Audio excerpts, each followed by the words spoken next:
Welcome back to Smoking with the Birds. It's your boy D Get That 314, and I'm back up in this thing with another video. And look, today I'm gonna be talking about the quarterback rankings, man, because you got some crazy rankings out there. You know, I think you even got Madden putting out their overalls for people. You got Chris Sims putting out his top 40 quarterback list. I think he put out the top 25 first, and it's just absurd to me. If you want to ask me, I believe last year his top 40 was ridiculous as well, and now you got him again, as they said, shitting on Jalen Hurts once again with his rankings. I believe he does have him in his top 25, but he got quarterbacks like Trevor Lawrence, Justin Fields, Zach Wilson, and Daniel Jones ranked over Jalen Hurts. And as an Eagles fan, I'm like, none of the guys that's put above him has done anything in their career, anything compared to the accomplishments that Jalen Hurts has made thus far in his career. And with that being said, even leading us to a playoff. You know what I'm saying? It was a terrible playoff game, but he led us to the playoffs regardless as the quarterback of our team. And I believe he showed a lot of people that he can play in this league. He showed that. He showed last year Chris Sims' list was clearly ridiculous. He wasn't even ranked in his top 40. Now all of a sudden this season, he got him ranked 25. He got him ranked 25. So, it's kind of ridiculous if you ask me. I knew the list last year was ridiculous, and this year is even more ridiculous. To have quarterbacks placed on this list that hasn't even accomplished as much as Jalen Hurts. And that's just facts. And last year he did the same thing. He put guys ranked ahead of Jalen Hurts that didn't even accomplish anything yet in the NFL ahead of Jalen Hurts. And so I'm looking at it, man, and I came to the conclusion thinking Jalen Hurts will be the best quarterback in this division. Yes, I said it. He will be the best quarterback in this division at the end of the season. Everybody's going to be saying Jalen Hurts was the best quarterback. Hands down. Jalen Hurts was the best quarterback. Nobody in our division really scares me. Nobody. Not Daniel Jones, not Carson Wentz, and definitely not Dak Prescott. Definitely not Dak Prescott, because when it comes to the Cowboys, period, they don't know what to do with the NFC East title. They don't know what to do. The playoffs is not meant for them other teams, period. Not the Giants. They ain't been there, and I don't know how long. I think 2008. I'm not sure. Then you got the Redskins. They don't make no noise. They one and done. All these teams be one and done in the playoffs as far as I'm concerned.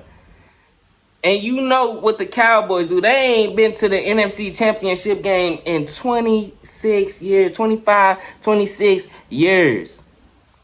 So I'm looking at it from a standpoint, hey, nobody scares me. Nobody knows what to do with the number one spot in the NFC East. Even if they had it, they're not even competition for it. But even if they had it, they weren't gonna do nothing with it. You know, Jalen Hurts, you know, he's just in a position to where he's gotta perform, and he will perform, you know, because he's the type of guy that he as they say, he's been the son of a coach. He's a leader of men. He constantly gets better. That's what you want in a quarterback. And it seems like the pressure brings out the best in him. He's a winner. I've been saying this from from since last year. He's a winner. He's going to do whatever it takes to win the ball game. If he got to run, put his foot in the dirt and dig and cut as he did against the New Orleans Saints to seal the deal. He going to do whatever it takes. If the play is there, he's going to do whatever it takes. Now, he got to get better at reading the field, but as far as his eyes can see, he's going to do whatever it takes to win the game. I promise you that. And I believe he is on the right path to being the franchise quarterback on our team.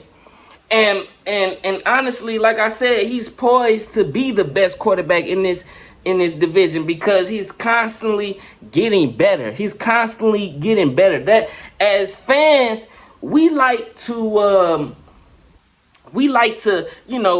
predict and assume based off consistency. You know what I'm saying? That's what gives you the best idea of what you have. Consistency. And consistently, stats show Jalen Hurts has gotten better every season, dramatically. The first season, I think he threw for a little over 1,000 yards.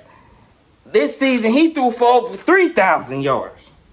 Over 3,000 yards and rushed for 700 plus yards. 700 plus yards was, matter of fact, he was responsible for the most touchdowns that the Eagles had with 10. He scored the most touchdowns for the team with 10. He constantly showing growth. He's constantly getting better. Every year he's gotten better. So why would I think like he's not going to get better? You know what I'm saying? We haven't seen him. Nobody can say you've seen him go up and down.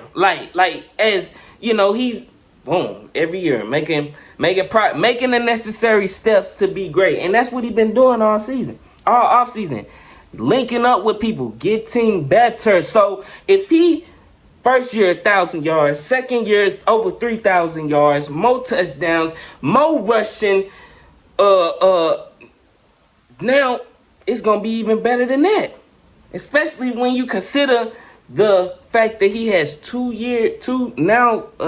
year under the same system, more comfortable, better QB mechanics because of who he's been working with. And then you go out and you add a person like A.J. Brown, a bona fide 1,000+ yard receiver.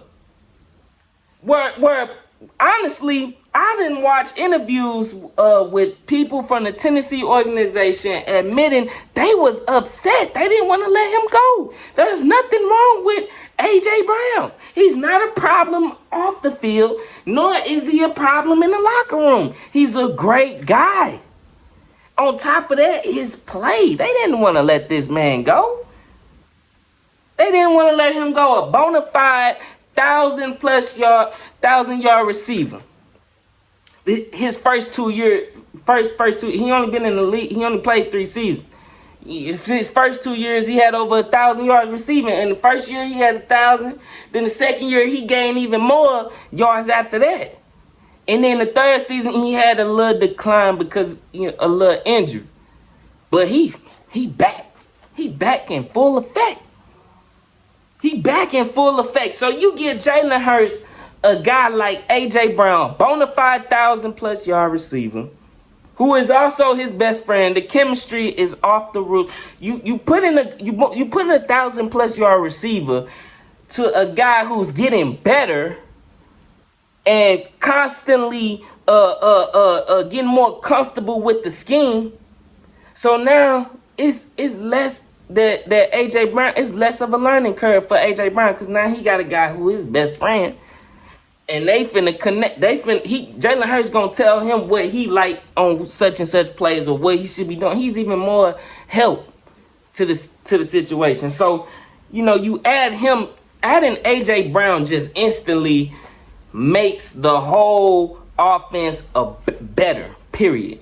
It just makes the whole offense better. Period. We had a whole bunch of drop passes last season from guys like Jalen Reagor.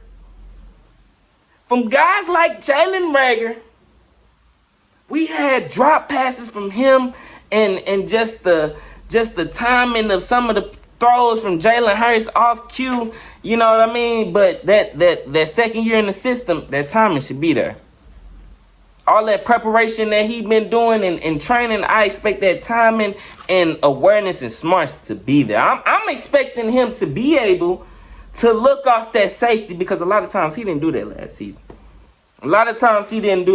season. But adding a guy like A.J. Brown to the mix with a Heisman Trophy winner, Devontae Smith. Adding him to Devontae Smith, he made a lot of catches too. He was one of the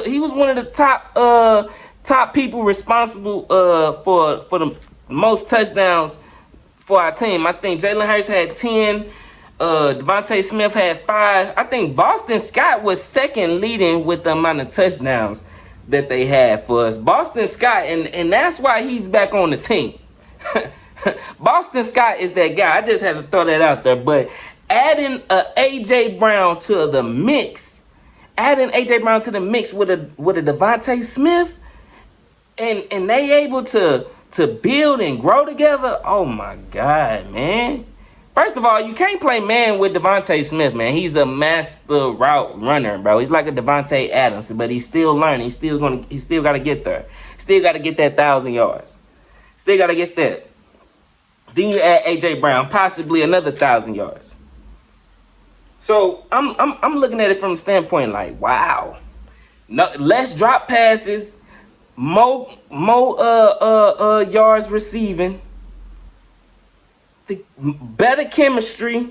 Why? This is all things added to grow. Why wouldn't it grow? You know, and mind you, you adding Jalen Hurts, dual threat to the mix. Why wouldn't he be the best quarterback in this division? Last season, he threw just over 3,000 yards and rushed for 768 yards. Come on, man. You add a guy that's literally a dual threat like that. And give him better numbers. Who does that look like? Y'all might even call me crazy, but in my opinion, that's like a Josh Allen. He's playing. If he can add the throws and the touchdowns, if he can get that up, he will be putting up Josh Allen like numbers. Because as a matter of fact, Josh Allen is I think he rushed for a little under 700 yards himself, a little under Jalen Hurts. But his passing is in touchdowns is tremendous in the amount of yards he threw. So that's why I'm saying you give Jalen Hurts the weapons that he needs to grow, and you put that to the mix. He bound to throw over 4,000 yards. He got to throw over 4,000 yards with the weapons like that. I believe he has 4,000 yards in him. So 4,000 yards mixed with some dual threat, and he's still able to produce and get 700 plus rushing yards with his legs. Ain't nobody, man. We taking over who better than that? Daniel Jones ain't doing that. Carson Wentz definitely ain't doing that. Dak Prescott took a step back when it comes to that running. He took a step back. So I'm looking at it from a standpoint, Jalen Hurts at the end of the season is poised to be the best quarterback in the division. Why not? He's constantly growing. He's just like a plant that's getting all his nutrition that he needs to grow. We haven't seen his growth stop at no point. Why would it stop if you're even adding better weapons, more chemistry? You adding A.J. Brown, Devontae Smith, you got more knowledge on the game. You working out with Tom Brady. You was getting tips from Peyton Manning throughout the season. He trying to be great. Why wouldn't he be better? Why wouldn't he? He's a plant that's constantly growing. And that's so crazy because Nick Sirianni used the flower analogy. He's literally growing. Jalen Hurts is literally growing right in front of our eyes, and the roots has been established. Hey, it's your boy D Gifted 314. Hey, hit that like, hit that subscribe. Y'all know what it is. Deuces.